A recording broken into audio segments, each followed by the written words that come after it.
Somewhere beneath the hills of northern Israel, sunlight had not touched the ground in tens of thousands of years. No entrance, no path down, only rock, silence, and something the earth had chosen to keep. It would take a machine, a mistake, and a single collapsing floor to let it out. In 2008, in the western Galilee region of northern Israel, construction crews were clearing ground for a new development. Heavy machinery worked through the soil, until, without warning, the earth beneath one section gave way. Workers stopped. They looked down into a hole that hadn't existed a moment earlier. Below them was darkness, a cave no map had ever recorded. This was Manot Cave. When researchers descended, the modern world stayed behind them. Flashlights swept across stone that had never known artificial light. Stalactites hung from the ceiling like frozen rain. Stalagmites rose from the floor, shaped slowly by an unimaginable span of time. Dust lifted with every step and settled again into silence. The air was cool, heavy with moisture, utterly still. This was a place that had been sealed away from the passage of ordinary time. In a small chamber near the surface, on a raised shelf of rock, researchers found the first major clue: a fragment of a human skull. Later analysis placed its age at roughly 55,000 years. This was not just an old bone. It was evidence that modern humans, Homo sapiens, had lived in this region during a period when Neanderthals also inhabited the wider area. Two different human populations sharing the same corner of the world. For researchers, this was only the beginning. The cave's deepest reaches had not yet given up what they were hiding. For years, most of the work stayed near the entrance, where at least a trace of daylight reached. Farther in, where the last thread of light disappeared entirely, the cave remained largely unexplored. Harder to reach, harder to map, easy to overlook. Then, in 2013, that changed.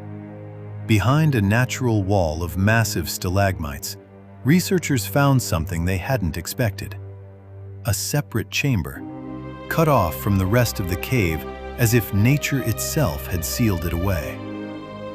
Beyond that wall, even the last hint of daylight was gone.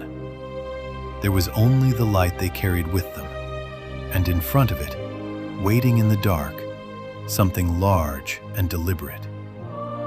It was a boulder, roughly 28 kilograms, resting on the chamber floor as though it had been placed there on purpose. Across its surface ran a series of fine, geometric lines, carefully arranged, deliberately spaced. Under the light, the pattern took shape, something close to the ridged design of a tortoiseshell. This was not something the rock had formed on its own. No natural process carves lines like these. A human hand had shaped them, one by one. The engraving was dated to approximately 35,000 to 37,000 years ago. Traces of ash were found on the surrounding rock, residue from torches carried into a place no natural light could reach. People had come here deliberately, in darkness, guided only by fire. Then came another detail. The way sound moved through this chamber was different from anywhere else in the cave.